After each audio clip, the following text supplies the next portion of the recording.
Hi, good morning. Isang mapagpalang umaga po sa atin uling lahat, no? Ayun ay magpapakain tayo ng ibon natin dito sa aviary, no? At so, dalawa sila, si Darky and si Reddy. Yan. At ngayon po, ito ay veggie time po sila ngayon, ano? Ayan. Para sa mga Indian ringneck. At malunggay po sa iba. Ayan. Yan po yung schedule ko, no? Monday is every week yan, ano?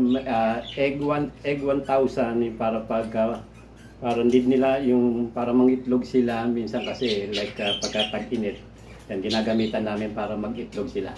And Tuesday, veggie, Wednesday, vitamin, Thursday, veggie, Friday, vitamin, Saturday, egg 1K, and then Sunday, pure water. Well, every week, sa buong isang linggo nakakainom din naman sila ng pure water. Kasi ang mga vitamin nila, from 6 o'clock to 10 AM, aalisin ko na yan, papalitan ko na ng tubig. Ganun po. Mga followers, no? Please follow, just pindutin nyo lang yung button dyan sa baba, i-follow nyo naman po ako please, and then sa YouTube po is please subscribe, nandyan din po sa baba makikita nyo, follow and subscribe. Okay, maraming salamat po, God bless po sa ating lahat, bye, I love you.